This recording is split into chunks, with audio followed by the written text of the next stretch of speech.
Hello, America. My name is Dylan John, and you are listening to Nature and the Nation. For today's episode, I will be looking at Return of the Strong Gods by Rusty Reno.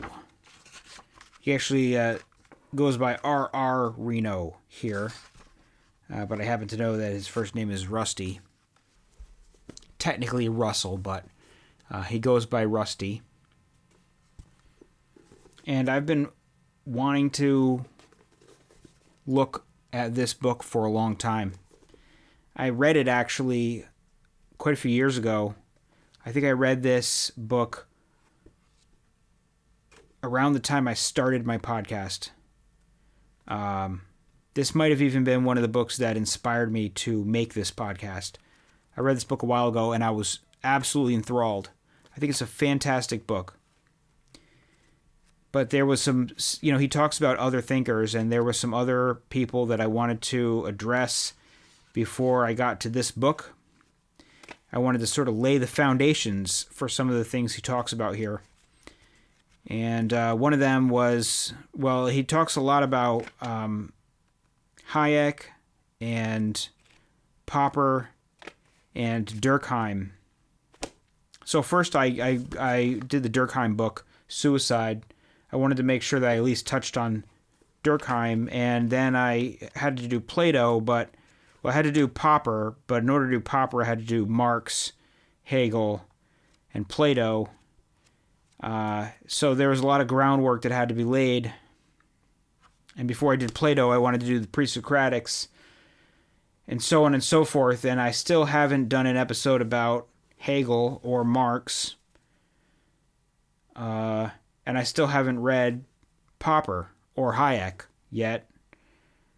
But I just couldn't wait any longer because I keep digressing and doing episodes about all sorts of various books. And I don't know how long it's going to take or if I'm ever going to get to Popper. And this is like such a good book, it needs to get addressed now. I can't put it off any longer. So understand that some of the people in here that I haven't mentioned yet, I definitely want to get to them at some point. And I will get to them at some point, trucking along here. But for now, just, we'll just have to go by what he says about it. Unless you are familiar with these authors, and that's great, then you've got an added perspective. But we're going to be talking about some people that I have not yet brought up, have not yet examined, and that's okay. Popper is a long book. His Open Society and Its Enemies is a long book, and it's kind of not well liked on the political right. He is like a liberal.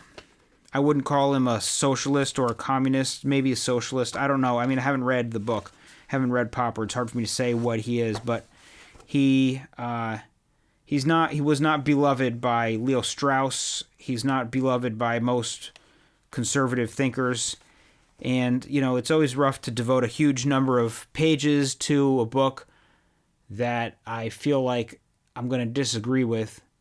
What I know about Open Society and Its Enemies, I can tell you I already feel like I'm going to disagree with most of what Karl Popper says. He talks about that. It's an important component of this book. And his description of Popper, that's what I know about Popper is only things I've read from other people. But based on Rusty Reno's description of Karl Popper's book, I'm probably not going to like it. 1,000+ pages is a lot to devote to something that you don't really like. When there are so many books and so little time, when we have to choose so carefully what we're going to waste our time reading, I try to not go down too many avenues reading stuff that I don't like. That's a waste of time, right? But some things need to be explored, and Popper's had such an influence on our society that I feel like I have to address what he says. And as well as like critical theory has had such an influence, and leftist thought in general, Karl Marx, etc. These thinkers have had such a large influence on our society that it would behoove me to, devote the time necessary to understanding their arguments better than I do. But like I said, only so much time. There are only so many books I can get read, and maybe there are thinkers I agree with, thinkers on the right, that I haven't even gotten to yet, that maybe deserve a little bit of consideration. I mean, if you're going to familiarize yourself with something, familiarize yourself with what you believe. Before you familiarize yourself with what you're arguing against, you should have a firm understanding of what you're arguing for. But I'm going down a tangent. Let me get to this awesome and phenomenal book. This book was released 2019. Okay, so this book came out after I started my podcast. I started my podcast in 2018. This came out in 2019, but I got it right away, and I really liked it. And I'm not lying when I say I've been wanting to get to it ever since I got it. Ever since I bought it in 2019 and read it, I've been kind of slowly inching my way towards it. I felt like once I had addressed Plato, that would be good enough. That'd be good enough for me to get into this. And like I've been talking about polytheism a little bit in recent books. And Reno is not talking about polytheism. He's not a polytheist. He's a Christian. He's very upfront about his Christianity. And I found it really interesting and kind of strange that he would write this book called Return of the Strong Gods, as if the strong gods had been away for some period of time and were coming back. That alone is a sort of pagan message and could be interpreted as an anti-Christian message. But he says, he's not really talking about the gods. He's talking about something else. He's talking about the gods as social forces, similar to some of the episodes on polytheism, like the New Polytheism and the attending essay by Hillman, where they talk about the gods, and they cite other writers who mention the gods as social forces. And that's kind of that's the perspective that Reno is coming from. Like all my episodes, I'm going to read some sections, and there's a lot of sections in here that I want to read. I don't know if I'll read all these I've got marked off. I may have to constrain myself here and not go hog wild, but there's so much. If I can recommend a book, I recommend this one.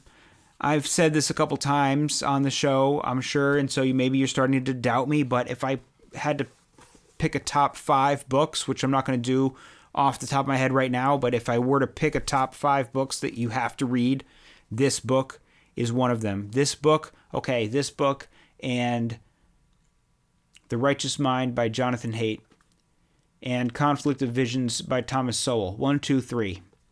What the other 2 are, I'm not going to pin them down right now, but this one, The Righteous Mind and Conflict of Visions, make those 3 of the top 5. And I think I've got a few books I haven't gotten to yet that might make their way onto that list, but I haven't gotten around to doing the episodes. I'll mention it when I get to them. Anyhow, let me jump in here and read a little bit where he talks about the post-war consensus. Where he says, quote, "In Germany, they speak of the demise of the Nazi regime on May 8th, 1945 as 0 hour. The sense of hitting bottom was widely shared even among the victors. The years from 1914 through 1945 were dark with calamity. As I hope to show in these pages, almost all our intuitions about how to promote justice and serve the common good have been formed by this civilizational holocaust. We continue to define ourselves, culturally, even spiritually, as anti-totalitarian, anti-fascist, anti-racist, and anti-nationalist. I call the atmosphere of opinion that sustains these anti-imperatives the post-war consensus. Although there has been political contention between the left and the right, it has been a sibling rivalry. As I will show, the post-war left fixed its attention on moral freedom and cultural deregulation, seeing them as natural extensions of the anti-authoritarian imperative, while the post-war right focused on economic freedom and market deregulation, for similar anti-totalitarian reasons.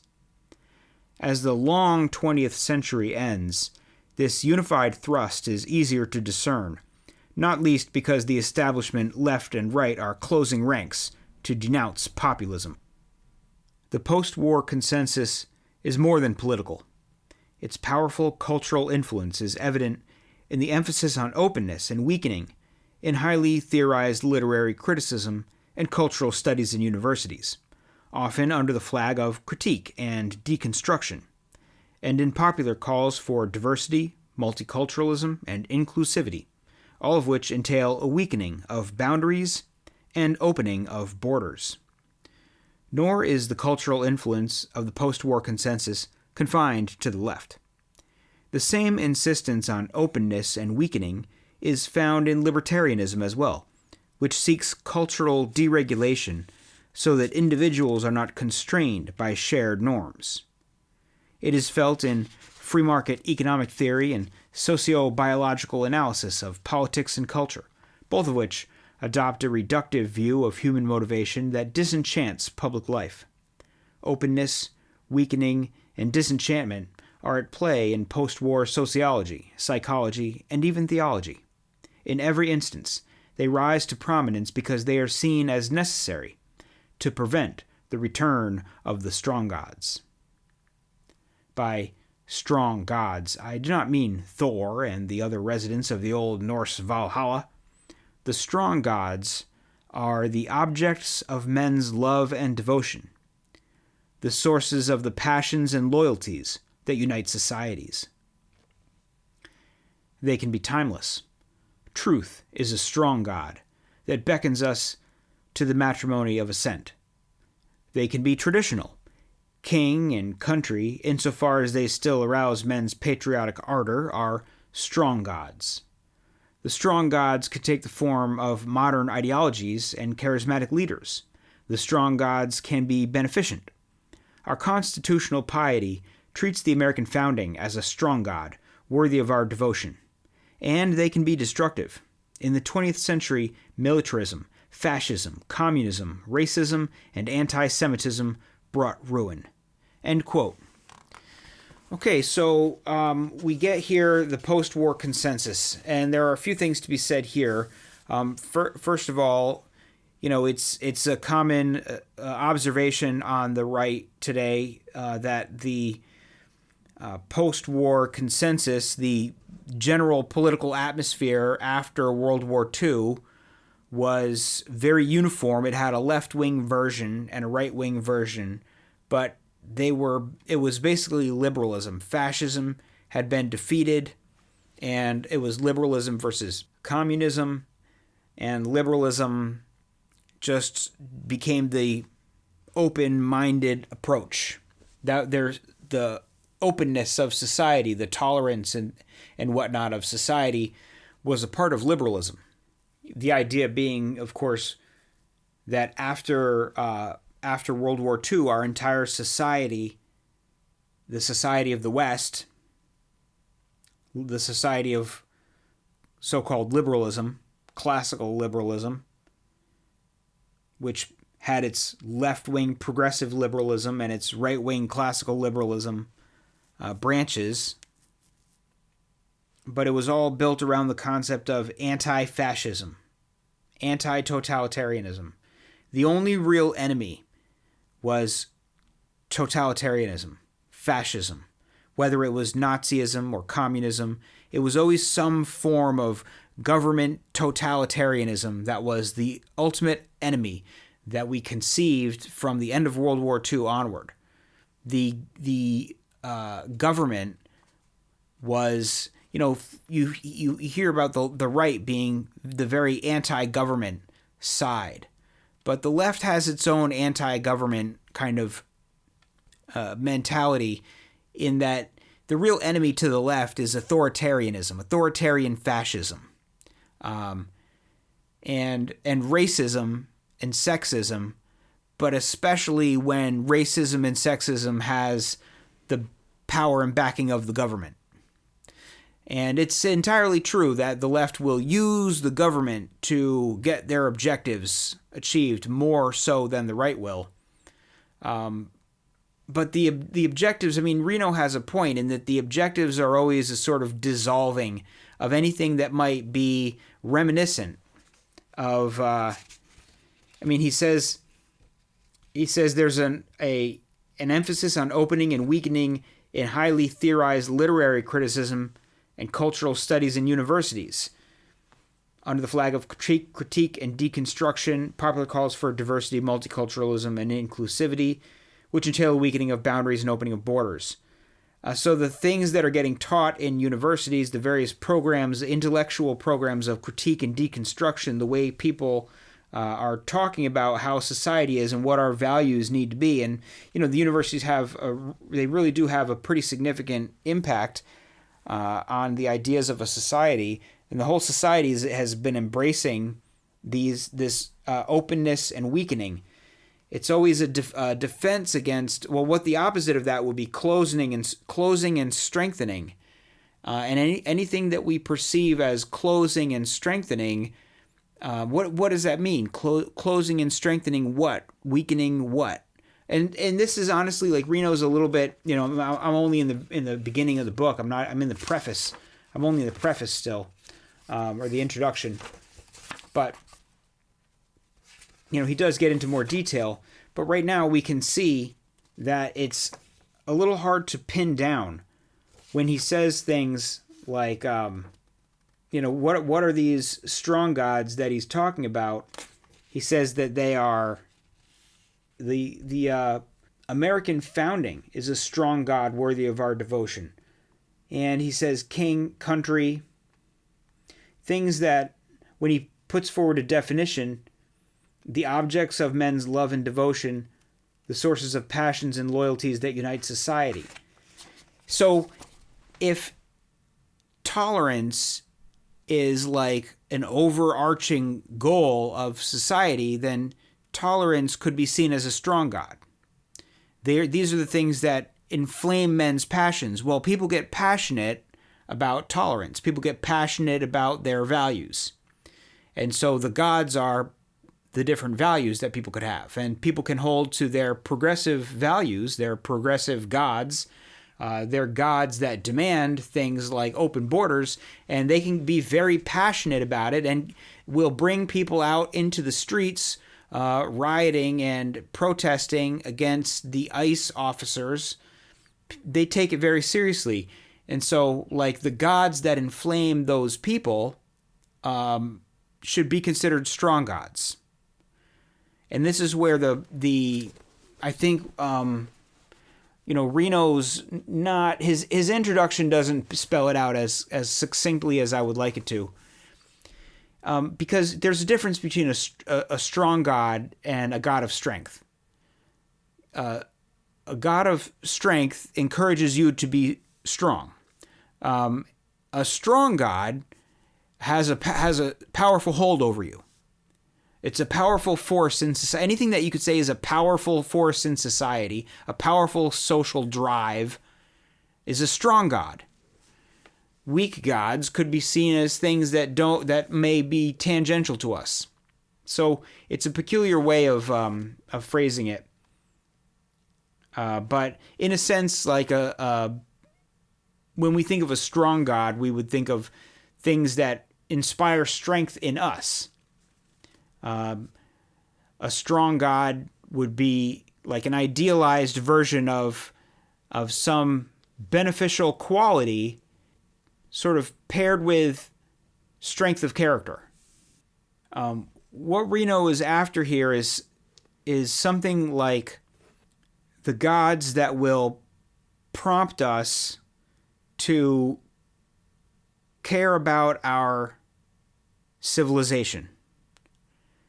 Because, some gods would prompt you to dismantle things. Like Dionysus is a god of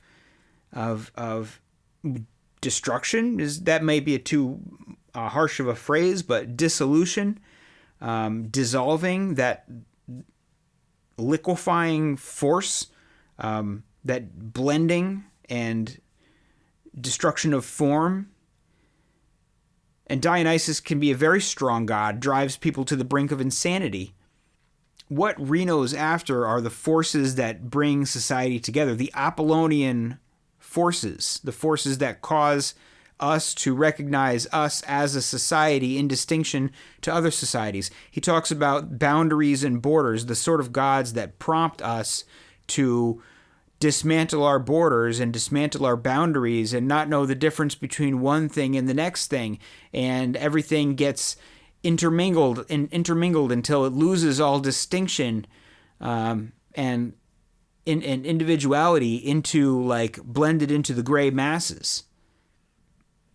Apollonian gods are gods that, these are the Olympian gods that form distinction, and Apollo is kind of the archetypal strong god in this manner, the god that says, this is a people, this is a person, this is a culture.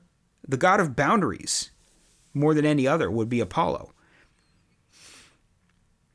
And I think that Apollo is a sort of a god of strength that prompts people to be strong in certain ways. I mean, you can dissolve in Dionysus, but that's not going to make you strong. You submit to Dionysus. So there's a certain type of god that Reno is invoking here. A certain type of social force. And it's not that he's looking for a strong social force. It's that he's looking for a social force of strength. And more than that, a social force of particularized strength. A social force that brings groups of people together in such a way that they will act in order to maintain society and civilization. Right? Gods that form social bonds among people, that prompt social bonds among people. Anyway, let me continue on from there. He says, quote, as Richard Weaver wrote, in the first sentence of the first chapter of his post-war Cry from the Heart, Ideas Have Consequences. Every man participating in a culture has 3 levels of conscious reflection: his specific idea of things, his general beliefs or convictions, and his metaphysical dream of the world. I contend that the post-war era saw a shift in our metaphysical dreams to openness and a lightness of being in response to the decades of catastrophe in the first half of the 20th century. In pursuit of those dreams, the post-war imagination seeks the ministry of weak gods, or better, the gods of weakening, who open things up. Today, one of our leading imperatives is inclusion, a god who softens differences. Transgression is prized for breaking down boundaries, opening things up. Diversity and multiculturalism suggest no authoritative center. The free market promises spontaneous order, miraculously coordinating our free choices, also without an authoritative center. Denigrating populist challenges to the political establishment as spasms of a tribal mind is a reductive critique that disenchants. I shall spell out these patterns of weakening. Rather than provide a comprehensive account, I instead analyze a few mainstream post-war figures for their important publications to illustrate influential dreamscapes, as it were. In this way, I hope to illuminate the basic contrasts that have dominated the West since 1945. Open versus closed, spontaneous versus authoritative, weak versus strong. The political and moral prestige of the open, spontaneous, and weak sides of these contrasts has, oddly enough, grown stronger, even authoritarian, in recent decades. Our task is to overcome this paradoxically totalitarian culture of openness and weakening. It may be counterintuitive to describe the post-war consensus as one of openness and weakening. Political correctness is closed, hard, and punitive. But we need to distinguish the sociological reality of the dominant consensus, which is by definition bent on domination, from its content. Yes, the post-war consensus polices opinion, sometimes with an iron fist, but it does so to enforce what it imagines is best on the whole for society: dissolution, disintegration, and deconsolidation. In a word, openness. We're told we need more diversity, more flexibility, more innovation, more creativity, and more difference. To speak otherwise is to risk putting oneself at odds with dominant opinion, which is always a dangerous place to stand. So yes, political correctness is, in a certain sense, strong, but its punitive power is deployed to impose openness and weakening. End quote. So I like that section. This is still in the introduction, but he talks a little bit there about what exactly he's talking about, what he means by strong gods and weak gods, and gods of opening and gods of weakening. And he says, yeah, political correctness is like a strong god. It rules with an iron fist. It has its demands, and it doesn't take no for an answer. And it has an authoritarian streak. But what it's in service of remains openness and weakening. And I get his point. I think that I like this book a lot, but I think that there's a sort of, another point that's slightly missing. And again, this is only the introduction. But he really is talking about gods that promote weakness and opening, and not weak gods per se. And it's a distinction that matters. It makes a difference. Because what he's advocating for are gods that induce strength in people who believe in them. And they promote certain things, and and so the values that we take on as a society will promote one thing or promote the other thing. And we should think about where these values come from, who's imposing them, who's come up with them, who's imposing them, what are they imposing them for? We're not just the playthings of the gods. The people in the universities who value this because the theory is that we just stumbled down this, wrong way after World War II. We just sort of stumbled because we were so worried about more Nazis, and we were so worried about totalitarians around every corner, that we just, a couple of our thinkers said thus and such, and he talks about them in here, and we just sort of blindly went along and said, yeah, well, let's follow the weak gods for a little while, because maybe then we won't have any more world wars.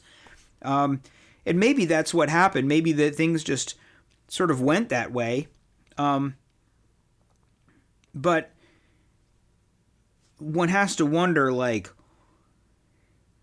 what malicious source, what the malicious source of this might be. Is it really just it seemed like a good idea at the time, and then it turned out to kind of get out of our hands? But when we look at the migration patterns from a few books ago, from The Strange Death of Europe, we saw where immediately after World War II, they started kind of easing into the migration, and it wasn't. It seemed like a lot at the time. Now it seems like minuscule compared to what we're facing, and specifically what the UK is facing. But it seemed minuscule. But it seemed like a lot at the time. But people were pushing back, and they never were able to get their way because the government was always telling them, well, we're not going to do the borders thing that numbskull knuckle draggers think we should do. We're going to do things the better way, despite what the people think. And it's been 80 years of the same thing over and over and over again from people in power. And, one wonders, do we just stumble down the wrong ideological path, or are there malicious actors doing us harm? One would have to kind of ask that question. But anyway, let's keep moving to this next part where he starts to talk about Popper. He says, quote, "While World War II still raged, Karl Popper, a philosopher of science, worked to complete The Open Society and Its Enemies, a 2-volume diagnosis of the civilizational madness that led to the global conflict. By Popper's reckoning, civilization faces a choice. We can live in a tribal or closed society characterized by deference to authority and the subordination of the interests of the individual to those of society, or we can break free from this collectivist impulse and build an open society, one that sets free the critical powers of man. The future of the West depends upon choosing the latter, Popper argues. The enormous influence of the open society and its enemies in the decade following World War II seems at first glance improbable. The first volume is dominated by a detailed and highly critical, even abusive, interpretation of Plato, while the second volume treats Hegel and Marx with equal severity. Popper digresses into philosophy of science, metaphysics, and other abstract topics. His prose is full of isms and reads like a technical work of academic philosophy. But Popper structures his treatise to serve a clear political imperative, giving urgency to the twists and turns of his analysis. The imperative is bracingly simple. Never again. Never again shall we allow totalitarian governments to emerge. Never again shall societies reach a fever pitch of ideological fanaticism. Never again shall the furnaces of Auschwitz consume their victims. This imperative, never again, places stringent demands upon us. It requires Western civilization to attain self-critical maturity with courage and determination, which Popper hoped to exemplify with his full-throated attack on Plato, the founder of our philosophical tradition. We must banish the strong gods of the closed society and create a truly open one. One of the strong gods that the nations of the West must overcome is the nation itself. We are tempted to imagine our collective life in some sense sacred, giving the community a rightful claim upon our loyalty. Popper regards this as magical thinking, a form of anti-humanitarian propaganda. Only the individual is sacred. The state has limited purposes. Its role is practical, not metaphysical and sacred. The job of government is the protection of that freedom which does not harm other citizens. This is not a simple task. Popper recognizes that harms are complex and their prevention can be difficult, especially when one considers international affairs. But the challenge is technical and social scientific, not cultural and political philosophical. Good governance means allowing the institutional technologists to manage the machinery of the state so that it serves the interests of everyone impartially. Popper knows that there will always be state worshippers and other proponents of collectivism. They are the cause of the world's troubles. Such people must be dealt with firmly. Anyone who relishes his homeland and its history is a racialist, according to Popper. The vice affects more than the German people. It is a present danger in every nation. One can see how Popper anticipates our own era and its paranoid rhetoric. If someone worries about the effects of immigration on his nation's culture, he is xenophobic. If he organizes a political party that seeks to restrict immigration, he is a fascist. End quote. So there's Karl Popper, and he wrote his book. He was writing his book during and after World War II, and he was immensely popular. And he spoke against collectivism. You know, this was the early points in the Cold War, and speaking against collectivism in the West was to differentiate themselves from the Soviet Union, although there were certainly a lot of people who were advocating for socialism.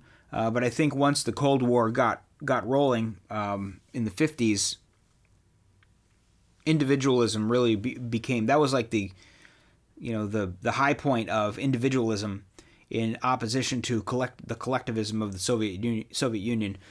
But so he's a bit of an individualist in that way, and he speaks against the collectivists, and part of his argument is against Plato as a collectivist and against Plato's Republic as a collectivist society. So, you know, he's got some fans on the right, but ultimately, I think that he was, like I said, he wasn't all that popular on the right. But his book was really popular and successful, and People were like, I mean, they had just gone through World War II, which they had only had a brief period of peace between the two world wars, and then it was back to war again. For Europe, I mean, it was just devastation, and then like a generation off, and then more devastation. Barely a generation, if that. It was probably like people's fathers fought in World War I, and then they fought in World War II. And it was like back to back. They had been through a lot of war, and they saw these sort of clashes of authoritarianism. The clash of communism and Nazism and Italian fascism and all these like powerful states, and we had fought against them, and our own nation was, contending with like its own factions of communists and socialists and stuff. And in a way, I think Popper, he's arguing against the state. He's arguing against communism and collectivism, but he's also arguing against society itself almost. He talks about the open society, but what's left when you don't have any boundaries or borders? You don't have anything holding you together. You don't have anything holding out external forces. What is left? It's opened itself into an empty hole. So I don't know, but it seems like it got a good reception. But that was a long time ago, and we should certainly second guess everything he had to say in the hindsight of 80 years later. Anyway, talking about Hayek a little bit, he says, quote, "As Popper was working on the open society and its enemies, Hayek was writing his own wartime book, The Road to Serfdom. It, too, sought to guide the renewal of Europe after the defeat of fascism, hoping to forestall its return. Like Popper, Hayek sees an enduring totalitarian temptation. It is necessary now to state the unpalatable truth that it is Germany whose fate we are in some danger of repeating." Published in 1944, a year before The Open Society, Hayek's analysis, however, has a different feel. Unlike Popper, he does not take up arms against the history of Western philosophy. There are no long, detailed refutations of Plato and Hegel. As an economist, Hayek maintained a narrower focus. During the war, the economy of Britain, where he then lived, was transformed into a command and control system with production quotas, rationing, price controls, and wage boards. Horrified to learn that many intellectual leaders in England wanted these measures redirected to peacetime objectives to continue after the war, he wrote The Road to Serfdom to warn against the totalitarian consequences of this course of action. World War II was fought to defeat fascism. But what is the true nature of this enemy? Too many people imagine fascism as a backward-looking form of primitive tribalism. Hayek argues otherwise. In the late 19th and early 20th centuries, Germany was the center of socialist thought, which Nazism adapted. While its goals were nationalist, not those of international socialism, it imagined, as did Marxism, that human reason was capable of mastering the complexities of modern industrial economies, reconstructing them so as to attain greater efficiency and unity of purpose. In the ideology of National Socialism, society is a vast machine that can be re-engineered to serve the destiny of the German people. Such hubris cannot be sustained, Hayek argued, but something worse than hubris is at work in the drive for central planning. The socialist, whether nationalist or internationalist, is concerned with the general welfare or common interests, a way of thinking Hayek calls collectivism. The collectivist imagines society to be governed by powerful forces that merge individuals into a single we. The purpose of the state is to serve the higher ends of the we, to which the interests of the individual must be subordinated. This pattern of thinking about social and political life, argues Hayek, characterized Hitler's race-based fascism, as well as communism's class-based totalitarianism, an analysis that made The Road to Serfdom influential in the post-war era. According to Hayek, collectivism stands in contrast to the signal Western insight beginning in the Renaissance that the individual is the sacred center of culture. An individual's desires, needs, and interests are the only social realities available for rational analysis, which must serve as the basis of responsible statesmanship. It is individualism, which he sometimes called liberalism, that provides the proper social philosophy for those who wish to defend the West, and individualism stands opposed to collectivism. Hayek is not as precise as Popper, but he intuits that resistance to collectivism requires an anti-metaphysical stance. Since the basic principle of individualism is individual liberty, we must resist anything that compels our choices, even holding at arm's length the compelling character of solid and significant moral truths. There is nothing in the basic principles of liberalism to make it a stationary creed, Hayek writes. The essence of individualism is the freedom of every individual to be the ultimate judge of his ends. I must have the liberty to decide what is good or bad for me. By good or bad, the economist Hayek undoubtedly means increasing or reducing my utility, rather than congruent with morality or not. Nevertheless, in a number of passages, Hayek, like Popper, treats metaphysical realities, the social bond, moral truth, as threats to the individual. He, too, advocates a severe intellectual asceticism. Only the individual is real. Notions such as the general interest and common good are, at best, placeholder terms for aggregations of individual interests and welfare. At their worst, they are bewitching idols that become sources of tyranny. Hayek's metaphysical minimalism stands in contrast to collectivism, which presumes the existence of a complete ethical code in which all the different human values are allotted to their due place. A social philosophy of this sort marshals political and social pressure to bring individuals into conformity with what is purportedly good for us. If we allow ourselves to think in terms of the common good, or any substantive good, we are on the slippery slope to socialism and collectivism, the road to serfdom. Although he does not say it explicitly, Hayek implies that there is always greater freedom for the individual when the social consensus about right and wrong is weakened. The prerequisite of cultural deregulation and the reign of the weak gods was already evident in John Stuart Mill's defense of individualism on liberty, published nearly a century earlier. Collectivism is an enemy not only of freedom, but of world peace. Germany's aggression arose from the priority fascism gives to the we, fostering an insular mentality that excludes others. Indeed, writes Hayek, the very concepts of humanity, and therefore of any form of internationalism, are entirely products of the individualist view of man, and there could be no place for them in a collectivist system of thought. At every turn, collectivism brings woe. It leads to economic inefficiency, oppression, and war. End quote. Okay, so that's a long section, but that's Hayek there, and Hayek is greatly beloved by many on the right. And as I said, I haven't actually read Hayek.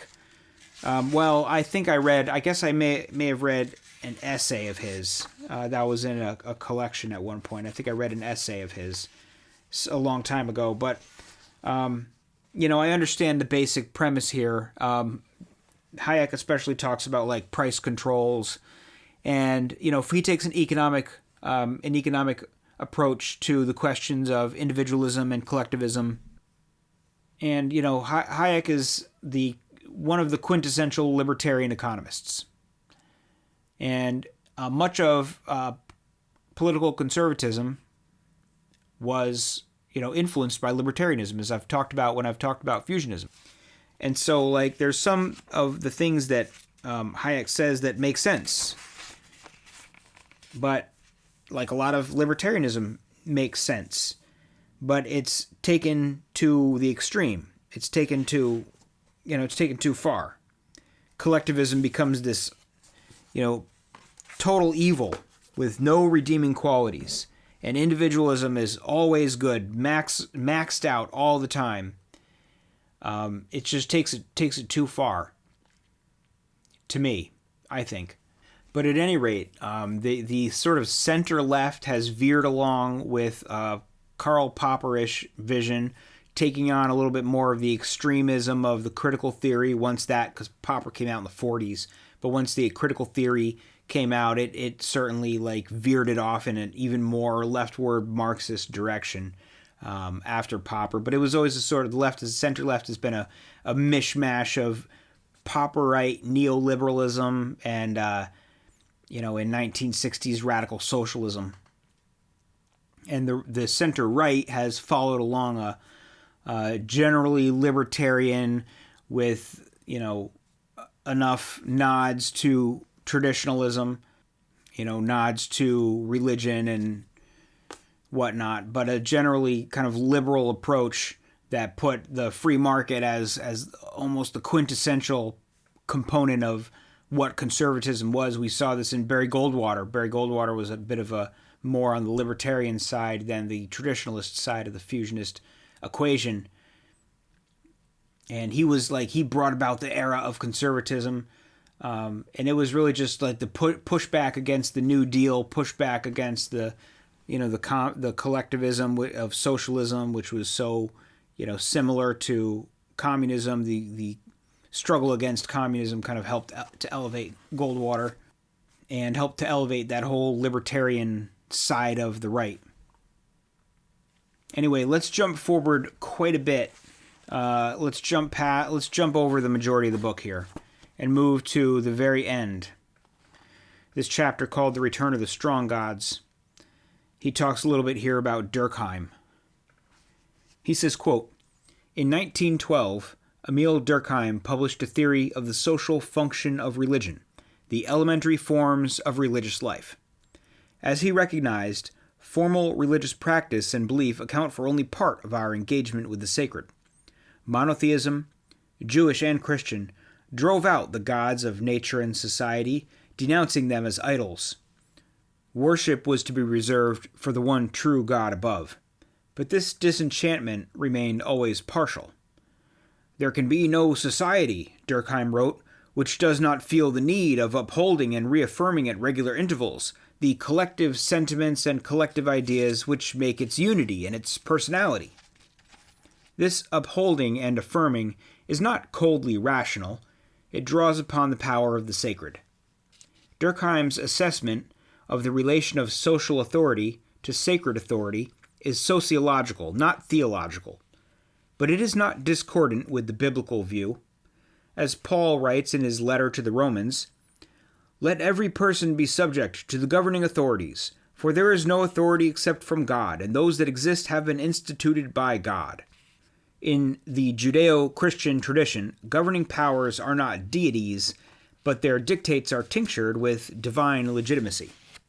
The same can be said for cultural norms.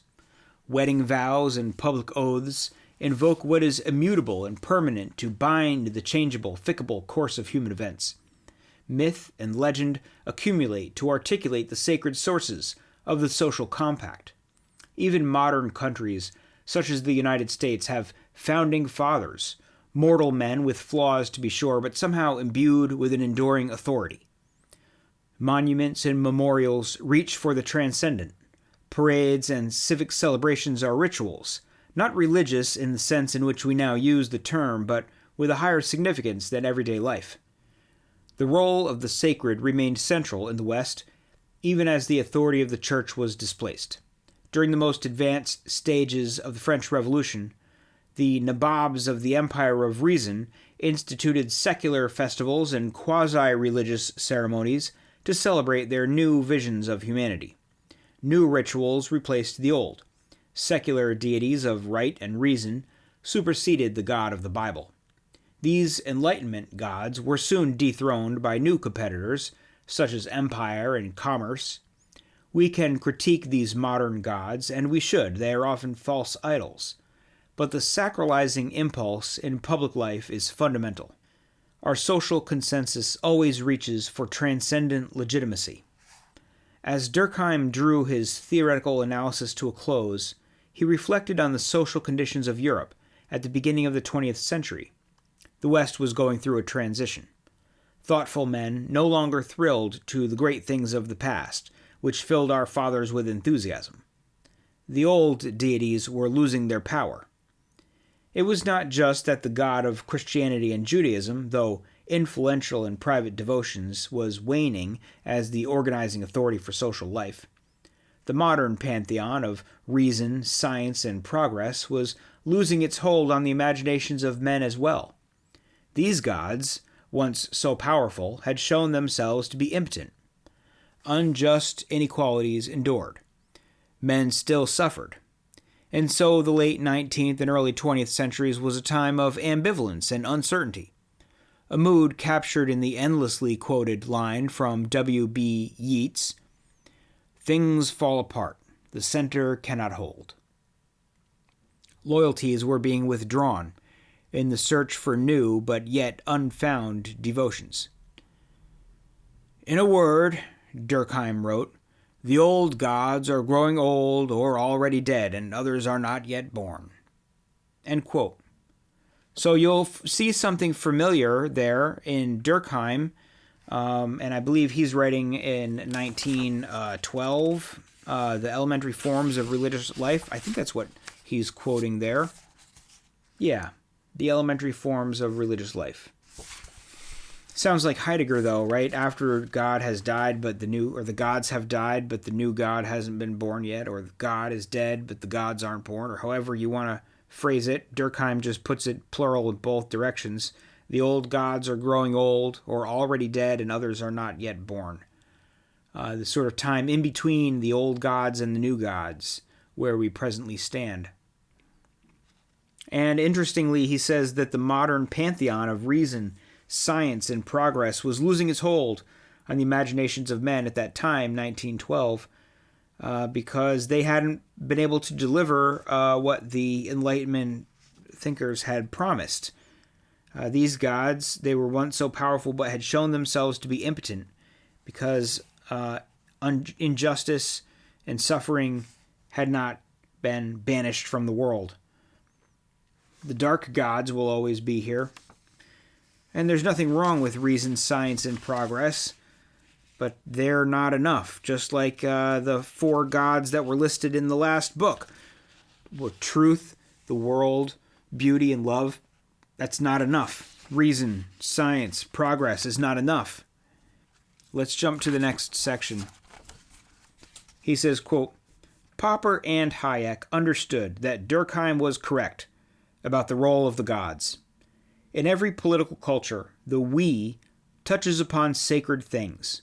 Human beings are by nature social animals, but the particularity of the we is always a gift. Patrimony comes unbidden. I was created in the image and likeness of God, a noble heritage I share with every other human being. But in that universal inheritance, I did not receive my distinctive patrimony as a Reno. That came by accident. If I were from another family, I would still enjoy all the dignity of the humanity I share with others, but I would not be a Reno. And yet I do not feel the contingency as a diminishment.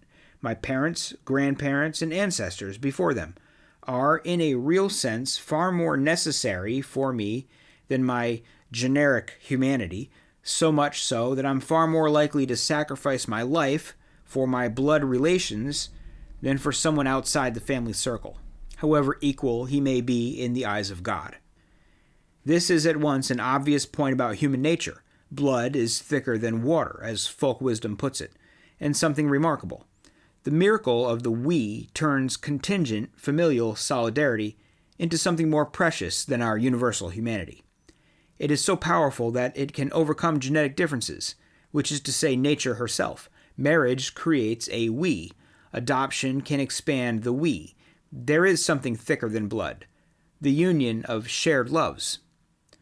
The miracle of the we infuses political solidarity with sacred significance. We are not created American or English or Polish, but our native languages are beloved. It's not simply a metaphor to speak of our motherlands and fatherlands. Here as well, the power of the we transcends biology. Nations unite clans and tribes, villages and provinces. They can incorporate newcomers by naturalizing them, a process of civic adoption, as it were. And of course, religious communities manifest the sacred source of we as well, for they come from a divine source.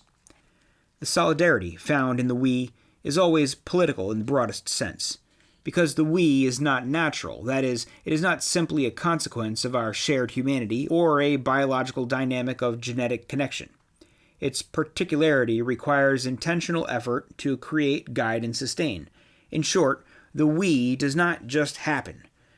I must form a domestic bond with a woman and have a child to perpetuate my family name. The civic realm needs to be defended. Its history must be passed down, and the native language has to be taught. All this and much more must be done if a we is to have a future. Revelation and tradition have to be passed down and children catechized to sustain the religious we. In every such endeavor, individuals must exercise their freedom. The we is not the product of a calculation of utility, nor is it simply given in racial or any other genetically determined identity. The we is an end in itself that asks us to do what is necessary, to sustain and promote our shared loves, all of which hearken to the call of the strong gods. End quote. So things here I like and things here I don't like. He steps away from Popper and Hayek. I don't know why he really says Popper and Hayek understood that Durkheim was correct about the role of the gods. I think that if they understood that Durkheim was correct, they would have agreed with Durkheim fundamentally about the nature of society, and rather than being so diehard individualists. So I don't know that they did recognize that Durkheim was correct, although I think that Durkheim was correct. Popper and Hayek were correct about some things, but Durkheim was correct about some very important things as well about the nature of society. And ultimately, I think Durkheim got the important questions correct. But at any rate, the we, he talks about the we, the group, and he prefaces, he says, I was created in the image and likeness of God, but I did not receive from God my last name of Reno. That was through different circumstances, and had I been born to a different family, I would have a different last name. So there's the big we, the all of humanity we, and we are all equal in the eyes of God, right? According to Christian doctrine, there is the big brotherhood of mankind who are all children of God, right? There's a right. Christianity is universalist in many, many ways, and the particularity of the Reno clan or any other group of people, I won't say it's in direct opposition to Christianity, but I will say that it's not the sort of thing that Christianity promotes. You have a strong clan. If you have some sort of familial clan structure in your society, you do so in spite of your Christianity and not because of your Christianity. It may not like demand that you cast aside the clan structure, but it does. The Christianity is not a tribal religion. It's not a clan-based religion. It's a universalist religion. And so what he argues here is like drawing on other things. He says, by my religion, I'm part of the big family, but by circumstances, by my last name, and other people have different last names and they care about it as well. He says blood is thicker than water, and his willingness to sacrifice his life for his family is greater. And so there's he says it's not really biological. He says it's so powerful it can overcome genetic differences. It can overcome nature herself through marriage. But of course, marriage is a sort of thing that has biological roots. If you look at the commonality of marriage, some form of marriage across all sorts of different cultures, it's an evolved cultural norm that pretty much all humans have something along those lines to ensure that your children are really your children, and for the woman to ensure that her man is going to provide for her while she's pregnant and unable to provide for herself. There are certain expectations that both of them benefit from this arrangement, and there's a biological component to, there's a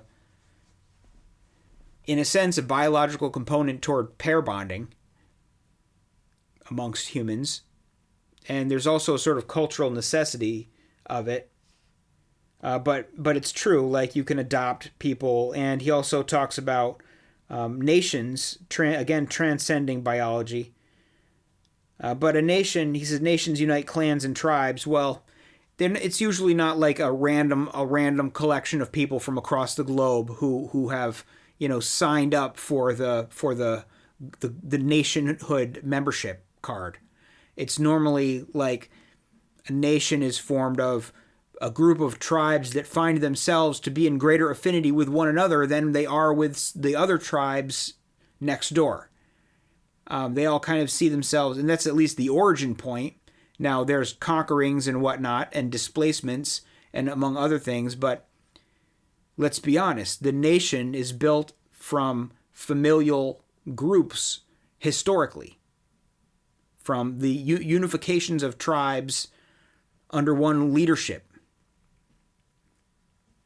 They're not arbitrary. And religion as well. He says religion overcomes biology and has a sense of we. And all of this is true, but religions are geographically and nationally constrained to some extent, and not all religions are as welcoming to anyone and everyone.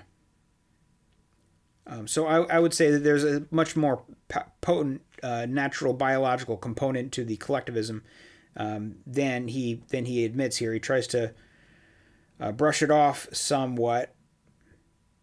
He's kind of dancing between two. He's dancing to two songs at one time here a little bit in this book. As much as I praise this book and like this book, he always kind of wants to say, well, it's not racial, it's not ethnic, it's not biological, it's not really blood we're talking about here. It's not, it's not, because he doesn't, he has to toe the line a little bit, and make sure that he's advocating for a vision of America that includes all of its various citizens of various racial backgrounds.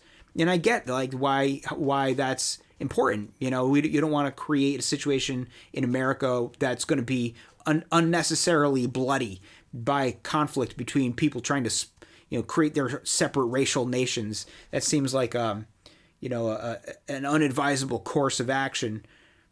But at the same time, like we're the oddballs, and so the normal way of doing things is absolutely like blood relation, ethnic, tribal based societies, and has been for throughout most of history, and is that way in most of the world, absent the imposition of Western liberalism that is presently taking place. Okay, we're the weird ones. That's not just sort of the default scenario. Is that countries are just like melting pots? Of course, that's abnormal. And he doesn't want to say quite that it's abnormal. He doesn't want to go because he wants to continue to support the American project, and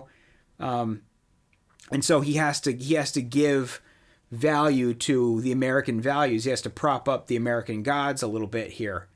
And proclaim them as strong gods, even when they are weak, even when they promote our own weakness, and a shakeup of the pantheon is in order.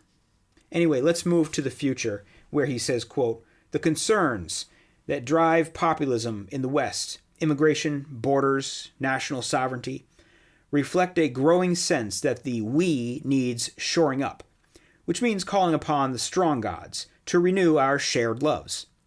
Populism is anti-establishment because our leadership class refuses to renew the we. Instead of guiding and refining the populist calls for love and loyalty, it bears down on them with disenchantment and weakening. This response is not entirely wrong. Perverse loves of dark gods that rise from below present real dangers. Unfortunately, these debasing loves are easily fueled by the Chthonian preoccupation with race and sex that dominates in so many progressive circles. white nationalism makes sense in an open society consensus that has reduced so much to biology, but these perverse loves do not create a we. They do not require free activity to sustain and promote a shared love. They are gods of identity, not of political community. The descendants of slaves in the United States constitute a we that shares a historical memory and seeks a common flourishing. That memory and that flourishing require human agency, for what has been endured must be retold, and the bonds of solidarity must be renewed.